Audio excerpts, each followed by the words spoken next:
Namaskar and good morning to one and all in my class. I am Mrs. Neeta Joshi, PGT Geography from KV1 STC. Dear children, today I will teach you chapter 5, that is primary activity from book 1. Okay? The activities, what is activities? The condition in which things are happening or being done. Activity means things that people do, especially in order to achieve a particular aim.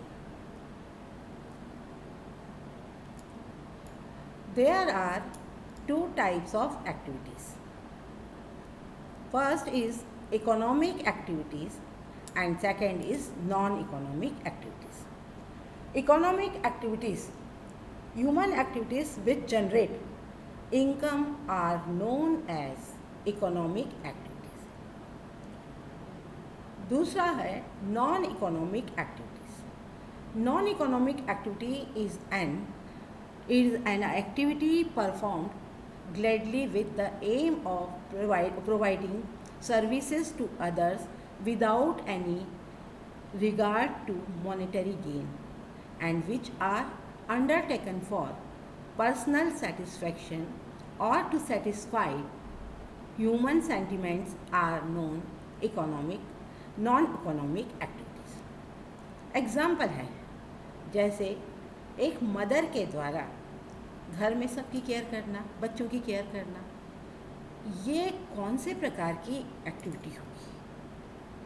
क्योंकि इस activity को करने पर mother को कोई salary नहीं मिल रही है, ये तो मदर का कर्तव्य है, मदर को इस काम को करने में खुशी मिलती है. तो ये एक्टिविटी जो है नॉन इकोनॉमिक एक्टिविटी कहलाएगी. पर यही काम करने के लिए हम अपने घर में मैट्स आती है हमारे घर में, या एक केयर टेकर को हम रखते हैं बच्चों की केयर के लिए, तो ये एक्टिविटीज़ जो होंगी इकोनॉमिक एक्टिविटी होंगी, क्योंकि इस काम को करने के बदले में हम उनको पर मंथ सैलरी प्रोवाइड करते हैं. तो ये अंतर आपको समझ में आया होगा. इकोनॉमिक और नॉन इकोनॉमिक एक्टिविटीज़ जो हैं वो कौन सी होती हैं. तीसरा जो है अब हम पढ़ेंगे टाइप्स ऑफ एक्टिविटीज़. अब आपने पढ़ तो लिया एक्टिविटीज़ कि इकोनॉमिक एक्टिविटीज़ जो होती हैं कौन सी होती है, which generate income from known as economic activities. Economic activities are broadly grouped into 4 types of activities. First is primary activities, secondary activities, tertiary activities and quaternary activities. अब हम यहाँ पर जो पढ़ेंगे प्राइमरी एक्टिविटीज़ के बारे में पढ़ना है. Now in this chapter we study about primary activities. What is primary activities? I think you must have a question in your mind. What is primary activities? Primary activities are those activities through which man fulfills need and require or desires by using resources which are gifted to men by nature. These activities are directly connected with nature or depend directly on environment, as they refer to utilization of earth's surface such as land, water, vegetation, building material and minerals. In thus including hunting and gathering, pastoral activities, fishing, forestry, agriculture, mining and quarrying. Now look at the mind map of the topic. Mind map of the topic इसका मतलब यह है बच्चों कि हम इसमें क्या क्या चीज़ें पढ़ेंगे इस लेसन में. जैसे अभी आपको मैंने प्राइमरी एक्टिविटीज़ क्या होती है ये बताया. अब प्राइमरी एक्टिविटीज़ के अंतर्गत कौन कौन सी एक्टिविटीज़ आती हैं जिनको हम प्राइमरी एक्टिविटीज़ के अंतर्गत शामिल करते हैं. हमने कहा इस पर हम टोटली डिपेंड अपॉन नेचर से जो रिसोर्सेज मिला उसी का यूज़ किया. तो ये जो चीज़ें होती है ये एक्टिविटीज़ जो है इनको हमने कहा है प्राइमरी एक्टिविटीज़। तो प्राइमरी एक्टिविटीज़ में सबसे पहले जब हम पढ़ना शुरू करेंगे तो हंटिंग एंड गैदरिंग, पैस्टोरलिज्म, ये दो प्रकार का होता है, पैस्टोरलिज्म पशुचारण, nomadic herding and commercial live stock rearing. Third है माइनिंग। माइनिंग को करने की दो मेथड्स होती हैं, खनिजों को बाहर निकालना है, तो खनिजों को बाहर निकालना है, इसके कौन कौन से दो तरीके हैं, मेथड्स हैं। तो एक है अंडरग्राउंड और सॉफ्ट माइनिंग एंड दूसरा है ओपन कास्ट माइनिंग। फिर कौन से ऐसे फैक्टर्स हैं जो माइनिंग को कंट्रोल करते हैं, तो ये दो प्रकार के हैं, physical factor and economic factor. और सबसे बड़ी इसमें जो है वो आता है एग्रीकल्चर। एग्रीकल्चर का मतलब आपको मालूम है, agros plus culture, to cultivate the land. तो ये एग्रीकल्चर जो है ये कौन कौन से तरीक़ों से एग्रीकल्चर को किया जाता है उसके बारे में जो है हमें पढ़ना है। यहाँ पर अब हम देखेंगे टाइप्स ऑफ एग्रीकल्चर। पहला है सबसिस्टेंस एग्रीकल्चर। सबसिस्टेंस एग्रीकल्चर, इसके दो पार्ट्स होते हैं, प्रिमिटिव सबसिस्टेंस एग्रीकल्चर और इंटेंसिव सबसिस्टेंस एग्रीकल्चर। सबसिस्टेंस का हिंदी में यदि हम देखें, जीवन निर्वाह कृषि, मतलब इतना उत्पादन करना कि अपना और अपने परिवार की आवश्यकता पूरी हो सके। इसको भी जो है इंटेंसिव और प्रिमिटिव बोला है, ठीक है, इसको हम आगे भी डिस्कस करेंगे। फिर इंटेंसिव सबसिस्टेंस एग्रीकल्चर के फिर हम दो भाग पढ़ेंगे।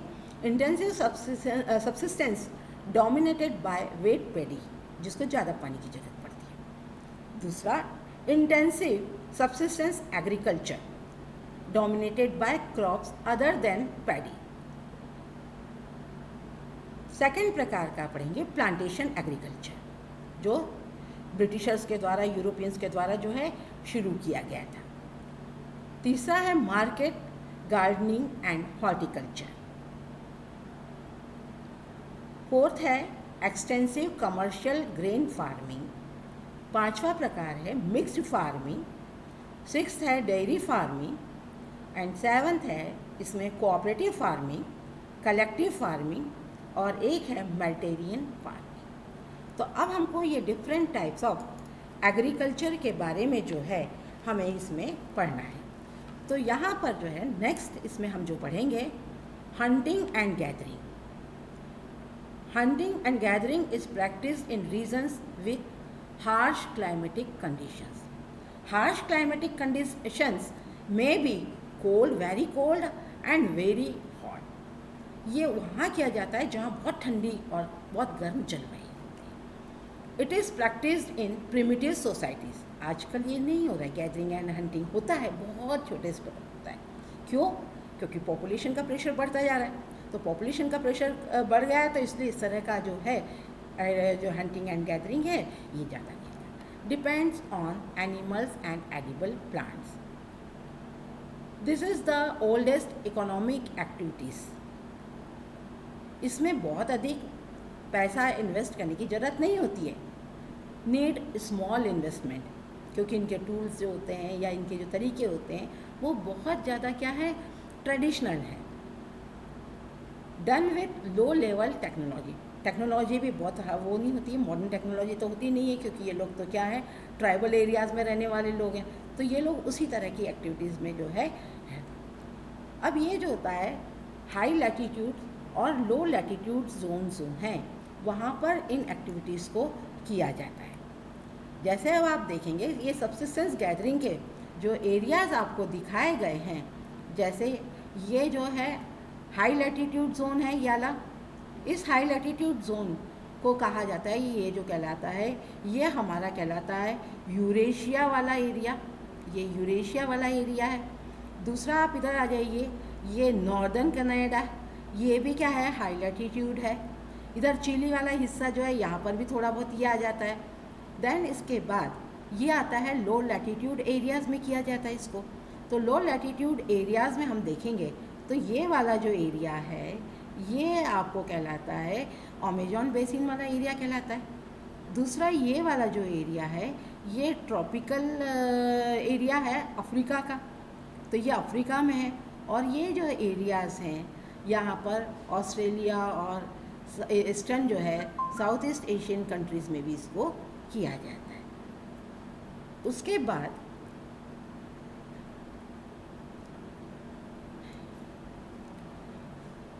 गैदरिंग इस ये जो है in modern times some gathering is market oriented. अब क्या हो गया, ये बाज़ार में भी ये चीज़ें बेची जाती है। आपने देखा होगा जगह जगह टेंट लगा कर ये जो होते हैं जड़ी बूटियाँ लेकर बेचते हैं। तो ये कहाँ से मिलता है, ये लोग कहाँ से लेकर आते हैं, गैदरिंग करते हैं, इकट्ठा करते हैं। बिकम कमर्शियल, ये जो है oriented and has become commercial. Gatherers collect valuable plants such as leaves, bark of the tree and medicinal products in the market. Medicinal plants, and after simple processing sell the products in the market. They use various parts of the plants. For example, the bark is used for quinine, tannin extracts and cork. Leaves supply materials for beverages, nuts for food, and oils and tree trunk yield rubber, balata, gums and resins. आपने जो ये देखा होगा chewing gum वगैरह आप लोग जो खाते हैं, तो ये च्युइंगम कैसे मिला? The name of the part of the chewing gum after the flavor क्या होता है, called chicle. It is made from the milky juice of zapote tree. ये zapote tree जो होता है उससे जो दूध निकलता है उससे जो है ये चिकल तैयार होता है, च्युइंगम तैयार होती है आपकी, इसमें फ्लेवर्ड कर दिया जाता है, इस तरह से ये किया जाता है। दूसरा जो अब हम पढ़ेंगे वो है पैस्टोरलिज्म। इट मीन्स पैस्टोरलिज्म का मतलब है एनिमल्स को रेयर करना, उनके मिलने वाले जो प्रोडक्ट्स हैं उनको यूज़ करना, ये कहलाता है पैस्टोरलिज्म। पैस्टोरलिज्म जो है ये करता है ज्योग्राफिकल फैक्टर्स और टेक्नोलॉजिकल डेवलपमेंट पर बहुत ज़्यादा डिपेंड करता है। आजकल तो कमर्शियल लेवल पर होने लगा ये काम। तो ये जो है नोमैडिक हर्डिंग, ये नोमैडिक हर्डिंग जो है प्रिमिटिव सब्सिस्टेंस एक्टिविटी के नाम से जानी जाती है।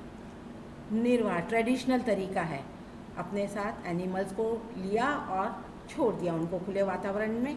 Depends on nature. Herders relay on animals for food, clothing, shelter, tools and transport. They heard variety of animals. उनके पास आप देखना गाय भी मिल जाएगा, बकरी भी मिल जाएगी, बैल भी मिल जाएगा, बहुत सारे एनिमल्स को वो लोग क्या करते हैं, उनके पास एनिमल्स को बहुत उससे करते हैं, परंतु ट्रेडिशनल तरीके से पालते हैं। उनके हेल्थ हाइजीन का ध्यान नहीं रखा जाता है। बीमार एनिमल को भी वो उतना ही वो करेंगे जितना एक अच्छे एनिमल को किया जाता है। तो ये लोग क्या करते हैं कि यहाँ पर इस तरह की इनके पास वैरायटी ऑफ एनिमल्स होता है। ये जो है अपने साथ एनिमल्स को क्या करते हैं, शिफ्ट हो जाते हैं। They move from one place to another place with their animals. इसलिए इनको कहा जाता है ट्रांस ह्यूमन्स के नाम से भी जाना जाता है। क्लियर? जैसे अब आपने देखा है हमारे हिमालयन क्षेत्र में जाएंगे, गद्दी, बकरवाल, भोटिया, ये जो है ट्राइब्स हैं। तो जब ये विंटर आती है तो विंटर में क्या होता है, ये कहाँ चले जाते हैं, पहाड़ों पे चले जाते हैं। और जैसे ही ठंड आती है तो ये वैलीज़ की तरफ क्या कर जाते हैं, शिफ्ट कर जाते हैं। तो ये कहलाता है नोमैडिक हर्डिंग। तो ये नोमैडिक हर्डिंग जो है बेटा आज भी जो किया जाता है वो कहाँ किया जाता है, ये जो है Atlantic shores of North Africa, eastwards across the Arabian peninsula to Mongolia and central China. The second region extends over the tundra region of Eurasia. Third है Southwest Africa and on the island of Madagascar. ये देखिए nomadic herding अलग अलग तरह के दिख रहे हैं, जबकि कमर्शियल लाइव स्टॉक रेयरिंग जहाँ होता है वहाँ पर उनको बहुत ही साइंटिफिक मेथड्स में और रेंचेस में उनको जो है केयर किया जाता है, रेयर किया जाता है। तो यहाँ पर जो है कमर्शियल लाइव स्टॉक रेयरिंग के बारे में हम लोगों ने देखा था, much more organised, specialised and is capital intensive. इसमें बहुत अधिक जो है पैसे की ज़रूरत होती है, क्योंकि बड़े बड़े रेंच बनाना पड़ता है जिसमें एनिमल्स को रखा जाता है। दूसरा है प्रैक्टिस्ड ऑन परमानेंट रेंचेस, मतलब उनके लिए ऐसा नहीं कि खुला ओपन में छोड़ दिया, कहीं भी जा रहे हैं animals. Advance and modern technology को यूज़ किया जाता है। साइंटिफिक मेथड यूज़ किया जाता है for processing and packing of animal products. तो इन सब कामों को करने के लिए क्या करना पड़ता है, पूरी तरह से ये काम किया जाता है, साइंटिफिक मैनर्स में किया जाता है। अच्छा, इसमें ये वैरायटी ऑफ एनिमल्स से नहीं करते हैं, ये इनके पास जो होता है particular specialised activity in which only one type of animals is reared. इसमें एक ही प्रकार के एनिमल्स, इम्पॉर्टेंट एनिमल्स कौन कौन से होते हैं, sheep, cattle, goats and horses. तो ये एनिमल्स को ये लोग करते हैं। फिर ये जो है इसमें जो है आपने देखा होगा कि यहाँ पर वेटरनरी और इसकी जो होता है इनकी ब्रीडिंग के लिए और सब तरीके से साइंटिफिक तरीके से एनिमल्स को जो है रेयर किया जाता है। तो ये जो है संसार के कौन कौन से हिस्सों में इस तरह का रेयरिंग जो है किया जाता है, ये आपको बता दिया कमर्शियल लाइव स्टॉक। और ये अब ये जो है कमर्शियल लाइव स्टॉक रेयरिंग कहाँ कहाँ किया जाता है, ये यहाँ पर अपन देखेंगे। ये ऑस्ट्रेलिया और न्यूजीलैंड वाला हिस्सा यहाँ दिखाई दे रहा है आपको। दूसरा जो है ये वाला पोर्शन जो है अर्जेंटीना का है, साउथ अफ्रीका अमेरिका में आप चले जाइए, यहाँ पर ये किया जाता है। अमेरिका इधर नॉर्थ अमेरिका में चले जाइए, यहाँ पर यूएसए और मैक्सिको के वाला जो क्षेत्र है यहाँ पर किया जाता है। तो यहाँ पर जो है ये एनिमल रेयरिंग जो है किया जाता है। क्लियर है? तो यहाँ पर जो मेन एम्फेसिस किया जाता है, किस चीज़ पर मेन एम्फेसिस दिया जाता है, तो वो होता है ये ब्रीडिंग होता है, genetic improvements and diseases control and health care of the animals पर ज़्यादा ध्यान दिया जाता है। फिर ये नोमैडिक हर्डिंग का आपको बतलाया था कि ये नोमैडिक हर्डिंग जो है कहाँ कहाँ किया जाता है। तो आपको मैंने ये बतलाया था, ये सेंट्रल एशिया वाला जो हिस्सा है, यहाँ चाइना भी आ जाता है, मंगोलिया है, चाइना है, ये अरेबियन कंट्रीज़ है, ये अफ्रीका का सहारा वाला एरिया है, यहाँ पर किया जाता है। यूरेशिया के इस हिस्से में भी जो है ये जो है नोमैडिक हर्डिंग किया जाता है। बट आजकल ये क्या हो रहा है, थोड़ा सा लिमिटेड एरियाज़ में ही किया जा रहा है नोमैडिक हर्डिंग। उसका कारण यही है कि इम्पोजिशन ऑफ पॉलिटिकल बाउंड्रीज और new settlements plan by different countries, इसलिए ये बहुत ज़्यादा क्या हो रहा है, लिमिटेड होता जा रहा है। अब एग्रीकल्चर जो है इसमें हम जो पढ़ेंगे, आपको हम बतला रहे हैं, agriculture is practice under multiple combination of physical and socio-economic conditions which gives rise to different types of agriculture system. The following are the main agriculture system. First है subsistence agriculture. Subsistence agriculture is one in which the farming areas consume all of the products that are locally grown. It is of two types. अब यहाँ पर जो हम पढ़ेंगे subsistence agriculture, जिसका हिंदी में meaning होता है कि जीवन निर्वाह कृषि, मतलब व्यापार के लिए हमें नहीं करना है, सिर्फ हमारी आवश्यकताएं जो है लोकल, अपनी सेल्फ की और लोकल एरियाज़ की जो है नीड्स जो हैं फुलफिल हो सके। यहाँ पर जो हम पढ़ेंगे प्रिमिटिव सबसिस्टेंस एग्रीकल्चर, इसी को हम स्लैश एंड बर्न एग्रीकल्चर और we can say shifting cultivation भी कह सकते हैं। शिफ्टिंग कल्टीवेशन में क्या होता है बेटे, जंगलों का जो होता है, पॉपुलेशन कम है तो वहाँ पर क्या हुआ, जंगल को साफ़ किया, काटा, जलाया, तो जो ऐश वगैरह होती है वो सॉइल फर्टिलिटी को बढ़ा देती है। 5-6 साल तक काम की खेती किया वहाँ पर, जैसे जैसे प्रोडक्शन कम हुआ नेक्स्ट वो क्या करते हैं, शिफ्ट कर जाते हैं। इसलिए इसको स्लैश एंड बर्न एग्रीकल्चर के नाम से जाना जाता है। Practised by many tribes in the tropics specially Africa, south east Asia, south and central America. ये जो है सबसिस्टेंस एग्रीकल्चर प्रिमिटिव, इसको अलग अलग जगहों पर अलग अलग नाम से जाना जाता है, जैसे jhumming in north east states of India, milpa in central America and ladang in Indonesia and Malaysia. अब ये प्रिमिटिव सबसिस्टेंस एग्रीकल्चर जो है ये अभी आपको बतलाया कहाँ कहाँ होता है। तो इसमें आपको बतलाया अफ्रीका बतलाया था, फिर आपको बतलाया था साउथ एंड सेंट्रल अमेरिका वाला हिस्सा बतलाया था, साउथ ईस्ट एशिया को बतलाया है। इसमें ये वाला जो है सबसिस्टेंस के नाम से जाना जाता है। दूसरा है इंटेंसिव सबसिस्टेंस एग्रीकल्चर। सबसे पहले हमें इंटेंसिव का मतलब मालूम होना चाहिए। तो इंटेंसिव का मतलब होता है कि farm size small land holdings होता है इसमें। दूसरा मेन पावर ज़्यादा यूज़ किया जाता है, क्योंकि स्मॉल लैंड होल्डिंग्स के कारण मशीनों का यूज़ नहीं किया जा सकता यहाँ पर। तो इस तरह की जो फार्मिंग है इसको हम कहते हैं इंटेंसिव सबसिस्टेंस फार्मिंग। और this type of agriculture is found in densely populated regions of monsoon area. दूसरा मतलब है कि फार्म साइज छोटे होने के कारण मशीन्स का यूज़ नहीं हो सकता। Most agriculture operations are done by manual labour using man power. Manure is used to maintain fertility. yield per unit area is high but per labor productivity is low. It means कि प्रति व्यक्ति के द्वारा जो उत्पादन किया जाता है वो बहुत ज़्यादा नहीं होता है। पर एकड़ जो है वो पर यूनिट एरिया जो है वो प्रोडक्शन ज़्यादा होता है पर पर्सन के हिस्से में, क्योंकि पॉपुलेशन ज़्यादा है इसलिए हर व्यक्ति के हिस्से में आने वाली लैंड क्या हो जाती है, कम हो जाती है। फिर types of intensive subsistence agriculture, इसको हमने दो भागों में बांटा है।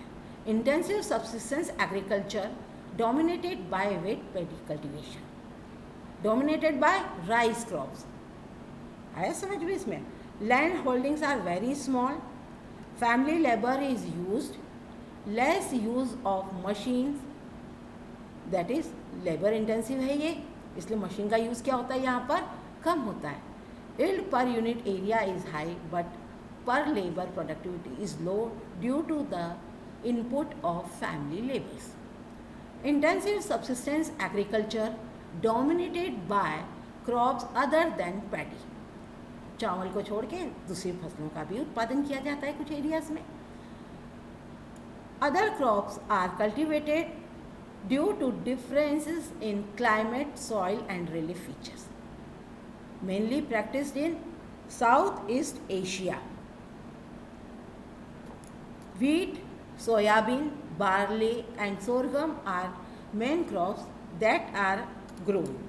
अब ये इन्होंने बताया है कि इंटेंसिव जो है सबसिस्टेंस फार्मिंग जो है कहाँ कहाँ होता है। तो ये अभी आपको मैंने बताया है साउथ ईस्ट एशिया वाला एरिया जो है मेनली यहीं पर ज़्यादा होता है समझ में। उसके बाद जो है plantation agriculture.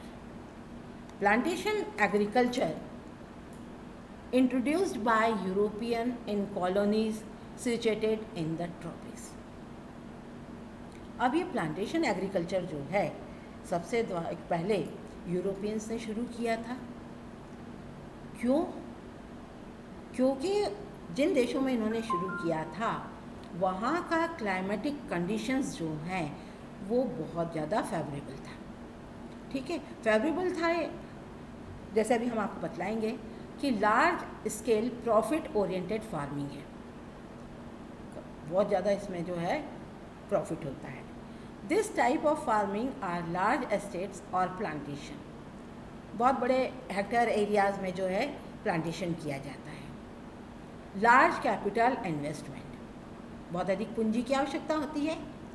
Managerial and technical support, scientific methods of cultivation, single crop specialisation, cheap labour and a good system of transportation. जैसे अब आपको बतलाया एग्जाम्पल है जहाँ चाय की खेती होती है, तो चाय के बड़े बड़े बागान होते हैं। उन बागान में क्या होता है, प्लांटेशन भी हो जाता है और इंडस्ट्रीज़ भी होती है, जहाँ पर चाय का जो है पत्तियों को सुखाने के बाद प्रोसेसिंग यूनिट भी वहीं लगी रहती है। तो इसमें क्या होता है कि जैसे चाय मतलब टी प्रोडक्शन को यदि हम लें तो टी के लिए जो क्लाइमेट चाहिए होता है उसमें क्या होता है, साल भर रुक रुक कर होने वाली बारिश चाहिए, 150 सेंटीमीटर से ज़्यादा बारिश होना चाहिए। तो जब ब्रिटिशर्स यहाँ आए थे तब उन्होंने कहाँ देखा, नॉर्थ ईस्टर्न पार्ट जो है असम वाला जो भाग है वहाँ पर क्या है, बहुत ज़्यादा वेवी लैंड है।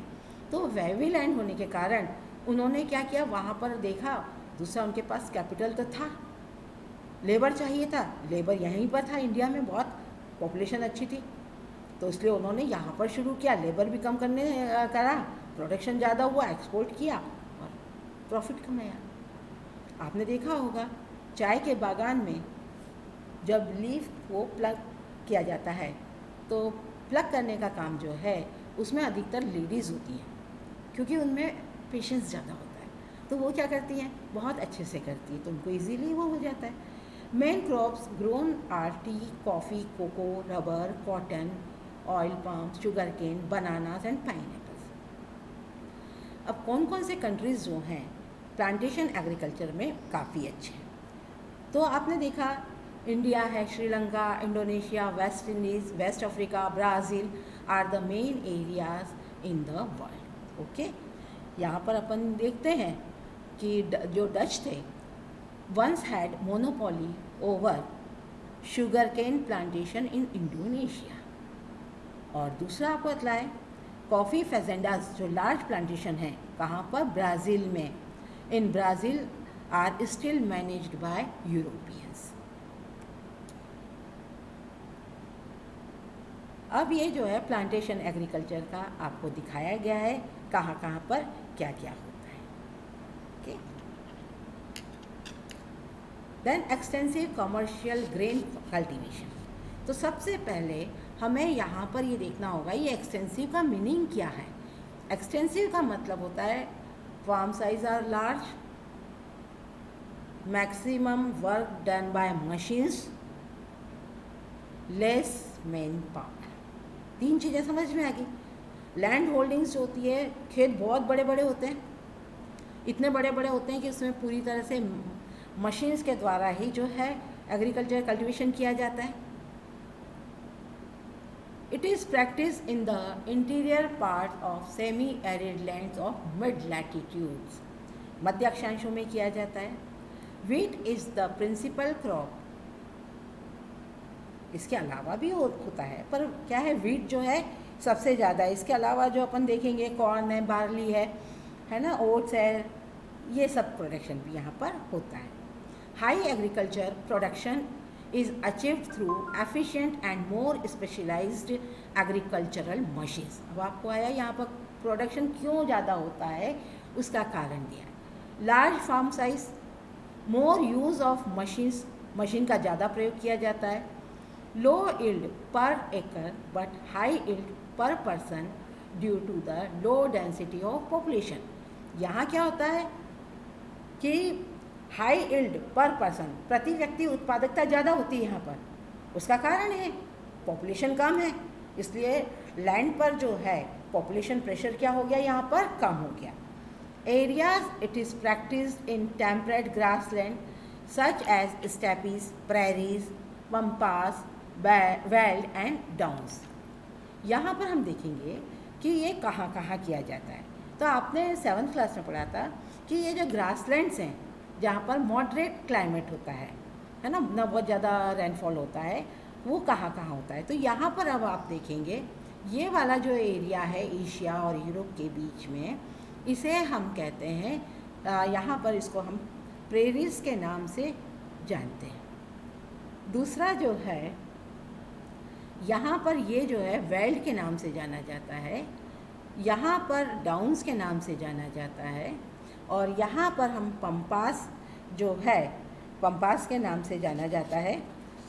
और यहाँ पर जो है अपना एक जगह और बच गया है, ये कैनेडियन और ये अमेरिका है। यहाँ पर जो है इसको प्रेरीज कहा जाता है, और यहाँ पर इसको क्या कहा जाता है, स्टेपीज़ के नाम से जाना जाता है। तो एक बार फिर से हम देखते हैं कि ये जो ग्रासलैंड से कहाँ कहाँ ये होता है, क्योंकि ये मैप में जनरली एग्ज़ाम में कई बार पूछा जाता है। तो यहाँ पर ये देखिए, ये जो है ये एरिया जो है कहाँ पर है, ये अपन जो देख रहे हैं यूरेशियन एरियाज़ जो है यूरेशिया में, यहाँ पर इसको जो है क्या कहते हैं, हम स्टेपीज़ के नाम से जानते हैं। दूसरा ये नॉर्थ अमेरिका वाला एरिया है, यहाँ हम इसको प्रेरीज के नाम से जान रहे हैं। तीसरा ये अर्जेंटीना वाला जो एरिया है, यहाँ पर पंपास के नाम से इसे जाना जाता है। ये साउथ अफ्रीका में अपन आ जाए, अफ्रीका में इसे वेल्स के नाम से जाना जाता है। और ये ऑस्ट्रेलिया जो है यहाँ पर डाउन्स के नाम से जाना जाता है। इधर अपन न्यूजीलैंड की तरफ आएंगे तो यहाँ पर इसको कैंटरबरी के नाम से जाना जाता है। क्लियर? अब इसके बाद नेक्स्ट है मिक्स्ड फार्मिंग। मिक्स्ड फार्मिंग का मतलब यहाँ है farms are moderate in size, खेतों का आकार न तो बहुत बड़ा होता है न छोटा होता है। Crop rotation and intercropping play an important role in maintaining soil fertility. Soil fertility को बढ़ाने के लिए क्या करते हैं, रोटेशन ऑफ क्रॉप किया जाता है, अदल बदल का फसल को लगाया जाता है। अच्छा, मिक्स्ड फार्मिंग जो होता है इसमें क्या होता है, एनिमल्स हस्बेंड्री के साथ साथ एग्रीकल्चर किया जाता है, इसलिए इसको क्या कहा गया है, मिक्स्ड फार्मिंग कहा गया है। Equal emphasis is given on crop cultivation and animal husbandry. High capital expenditure, खर्च ज़्यादा होता है इसमें, क्योंकि आपको एनिमल्स के लिए भी ये करना है, फोडर और ये सब के लिए। दूसरा, क्रॉप्स भी कल्टिवेट करना है। Extensive use of chemicals, fertilisers and green manure. काम करने के लिए स्किल्ड एंड एक्सपर्ट फार्मर्स की ज़रूरत होती है। और ये कहाँ कहाँ किया जाता है mix farming, north west Europe, eastern north America, part of Eurasia. ये देखिए यहाँ पर आपको दिखाया है कि मिक्स्ड फार्मिंग जो है कहाँ कहाँ किया जाता है। तो यहाँ पर आपको बताया नॉर्थ वेस्टर्न यूरोप, यहाँ पर आ जाएंगे, ये एरिया नॉर्थ वेस्टर्न यूरोप का आपको दिखाई दे रहा है। ईस्टर्न नॉर्थ अमेरिका, ये eastern north America mainly. Third जो दिया है यहाँ पर पार्ट्स ऑफ यूरेशिया का थोड़ा सा जो है हम लोग ले सकते हैं।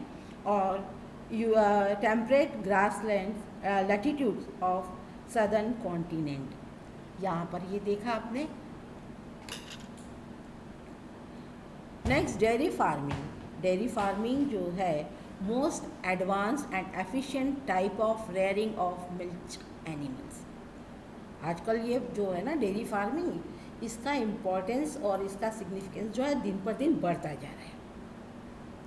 इसमें हाईली कैपिटल इंटेंसिव माना गया इसको, बहुत अधिक पूंजी की आवश्यकता होती है। Special emphasis is laid on breeding and health care and veterinary services. No off season during the year, throughout the year इसकी डिमांड जो होती है मिल्क एंड मिल्क प्रोडक्ट्स का, ये थ्रू आउट द ईयर होता है, इसलिए इसमें कोई नो ऑफ सीजन नहीं है। हाईली लेबर इंटेंसिव, बहुत अधिक लेबर की ज़रूरत होती है। Practised mainly near urban and industrial areas, urban और इंडस्ट्रियल एरियाज़ में इनको किया जाता है। उसका कारण है, क्या कारण है, क्योंकि डिमांड जो है अर्बन और इंडस्ट्रीज़ में जो है, इंडस्ट्रियल एरियाज़ में इनकी फ्रेश मिल्क की डिमांड जो है बहुत ज़्यादा बढ़ती है। तो यहाँ पर ये सबसे ज़्यादा जो है, क्योंकि आजकल जो है development of transportation, refrigeration, pasteurisation and other preservation या processes have increased the duration of storage of various dairy products. ये डेयरी प्रोडक्ट्स जो आज आप अमूल का देखिए, है ना, अमूल का यदि अपन घी देखते हैं, अमूल का मिल्क देखते हैं, है ना, आजकल टेट्रा पैक्स वगैरह में पूरे सब दूर मिल रहे हैं इजीली, है ना। तो यहाँ पर इसका जो है डिमांड जो है अर्बन और ये जो है इंडस्ट्रियल एरियाज़, उसमें इनकी डिमांड जो होती है वो बहुत ज़्यादा होती है। ठीक है, तो नेबरहुड मार्केट से ये जो है मिल्क, फ्रेश मिल्क और मिल्क प्रोडक्ट जो है इसीलिए अवेलेबल हो जाते हैं। तो इसके कारण इसका जो है इम्पोर्टेंस जो है बड़ा है। यदि अब हम देखें मैप में कि डेयरी फार्मिंग जो है कहाँ कहाँ किया जाता है, तो हम देखेंगे कि नॉर्थ वेस्टर्न यूरोप वाला हिस्सा देखेंगे हम, ये नॉर्थ वेस्टर्न यूरोप। दूसरा हम देखेंगे कनाडा वाला जो है, कनाडा। एंड थर्ड बेल्ट जो है वो आप आ जाइए ऑस्ट्रेलिया, ये तस्मानिया और न्यूजीलैंड वाला जो हिस्सा है। ये 3 मेन वास्ट एरियाज़ हैं कमर्शियल डेयरी फार्मिंग के। Next, Mediterranean agriculture. Mediterranean agriculture is highly specialized commercial agriculture. It is practiced in the countries on either other side of the Mediterranean Sea. In this agriculture, viticulture or grape cultivation is a specialty of Mediterranean region. Viticulture और grep, जो अच्छा quality का जो grep होता है उसका तो ये लोग वाइन बनाते हैं। विटिकल्चर जो है और ग्रेप कल्टीवेशन जो है ये यहाँ का सबसे इम्पॉर्टेंट है। तो यहाँ पर जो होता है उससे वाइन बनाई जाती है जिसकी डिमांड ऑल ओवर वर्ल्ड में। दूसरा जो थोड़ा सा मतलब कहना चाहिए अच्छी क्वालिटी नहीं है, उसका रेजिन्स और ये जो है अपना रेजिन्स वगैरह बनाने के लिए उसको यूज़ किया जाता है। यहाँ पर olives and figs, citrus fruits are produced in this region. यहाँ पर क्या होता है, गर्मी में बारिश नहीं होती है, ठंड में थोड़ी बहुत बारिश होती है, जो इस क्रॉप्स के लिए जो है बहुत अच्छी होती है। Valuable crops such as fruits and vegetables are grown in winters which is advantageous as there is a great demand in European and North American market. The next है market gardening and horticulture. They specialize in the cultivation of high value crops. Palms are relatively small. यहाँ पर जो है farms हैं वो farms are small. Farms are relatively small. Location of these farms is decided or determined according to good transportation links with the urban centers and high income group of consumers is located. It is both labor and capital intensive.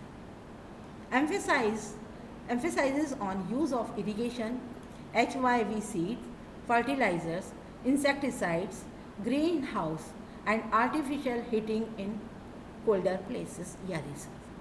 The agriculture is well developed in densely populated industrial districts of the northwest Europe or northeastern USA etc. ये market gardening and horticulture का। Truck farming, the regions where farmers specialize in vegetables only. The farming is known as truck farming. The distance of truck farms from the market is governed by the distance that a truck can cover overnight. Hence the name truck farming. Then second, factory farming. Factory farming, in this type of farming, livestock, particularly poultry and cattle rearing is done in stalls and pens, fed on manufactured feedstuffs and carefully supervised against diseases. Requires heavy capital investment like building, machineries, veterinary services, etc. बहुत अधिक पूंजी की इसके लिए इसमें आवश्यकता पड़ती है। Cooperative farming, it is a group of farmers forming cooperative societies by pooling in their resources voluntarily for more efficient and profitable farming. Cooperative farming का मतलब होता है कि उस पर्टिकुलर एरिया में रहने वाले जितने भी किसान हैं वो अपनी एक सोसाइटी बनाते हैं, और सोसाइटी बनाने के बाद जैसे बड़ी बड़ी मशीनें हर कोई नहीं खरीद सकता, खरीदा और फिर सब लोग क्या करते हैं, पैसा इकट्ठा करते हैं, मशीन खरीदा, उसको यूज़ किया और मार्केट में एक साथ बेच दिया जाता है, तो उनको अच्छा प्राइस जो है अपना मिल जाता है। The societies aims towards helping farmers to produce all important inputs of farming, selling the products at most favorable terms and helping in processing of quality products at cheaper rates. This movement is still active and successful in countries like Denmark, Netherlands, Belgium, Sweden, Italy. एक और आपको ये बताया जाए, Denmark जो है वहाँ पर ये मूवमेंट सबसे ज़्यादा सक्सेसफुल रहा है कोऑपरेटिव फार्मिंग का। वहाँ का हर किसान इसका जो है कोऑपरेटिव फार्मिंग का मेंबर है। तो ये 1 मार्क क्वेश्चन में पूछा जाता है। फिर देन है collective farming. Basic principle behind this farming is based on social ownership of the means of production and collective labour. इसमें क्या होता है कि सभी किसान जो हैं, ऑनरशिप क्या होता है, सभी का होता है, किसी एक पर्टिकुलर का ऑनरशिप इसमें नहीं होता है। It was introduced in erstwhile Soviet Union to improve the inefficiency of the previous method of agriculture। यहाँ पर इसको जो है ये भी कहा जाता है, ये रिसोर्सेस अपना यूज़ करते हैं और इसको जो है the collective farming of the model of kolkhoz was introduced in erstwhile Soviet Union to improve upon the inefficiency of the previous methods of agriculture. फिर है mining. The discover of minerals in the history of human development, it reflected many stages in terms of, we can say, copper age, bronze age and iron age. The use of minerals in ancient times was largely confined to the making of tools. The actual development of mining began with the Industrial Revolution and its importance is continuously increasing. Now, two types of यहाँ पर हम आपको बता रहे हैं, factors affecting mining और दूसरा है मेथड्स ऑफ माइनिंग। ठीक है, अब ये मेथड कौन कौन सी होती है? Surface mining also called open cast mining, easiest and the cheapest way of mining minerals close to surface, relatively less overhead cost, output is large and rapid.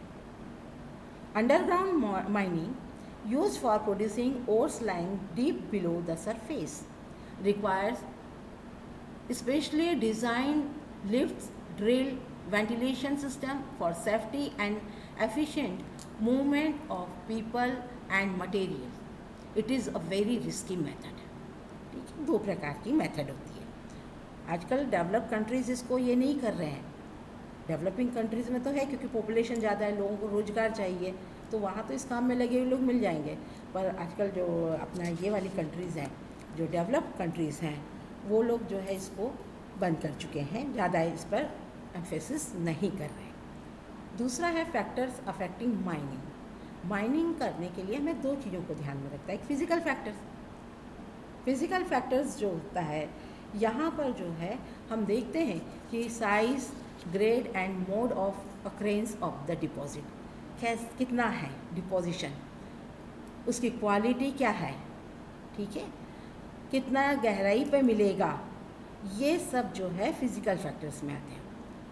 और दूसरा है economic factors, demand for the minerals, उस particular demand, उसकी demand कितनी है, और demand depend करेगी उसकी क्वालिटी पर। क्वालिटी कैसी है, यदि अच्छी क्वालिटी का नहीं है और हम निकाले जा रहे हैं तो मार्केट में उसकी वैल्यू नहीं मिलना है। एंड टेक्नोलॉजी अवेलेबल, कौन सी टेक्नोलॉजी है, किस तरह की है, उस यूज़ किया जाए। कैपिटल फॉर इंफ्रास्ट्रक्चर, जब अब ये ड्रिलिंग का ये जब काम किया जाएगा तो हमको क्या करना पड़ेगा, लिफ्ट्स भी बनाना पड़ेगा, ड्रिल्स भी करना पड़ेगा, वेंटिलेशन के लिए करना चाहिए। तो सब तरह के सिस्टम्स के लिए हमको इंफ्रास्ट्रक्चर की ज़रूरत होती है। For labour and transport cost की ज़रूरत पड़ती है। ये देखिए शाफ्ट माइनिंग और अंडरग्राउंड माइनिंग, ठीक है, एलिवेटर, रैंप और ये सब दिखाई दे रहा है पाइप, इसमें खर्चा ज़्यादा आ जाएगा, ये एक्सपेंसिव होती है ज़्यादा, और ये जो होती है ज़्यादा नहीं। अब इसमें कुछ क्वेश्चंस दिए हैं, जैसे MCQs, आप इसको कर सकते हैं, मैंने आंसर भी दिया है, आप इसे करिए। Thank you.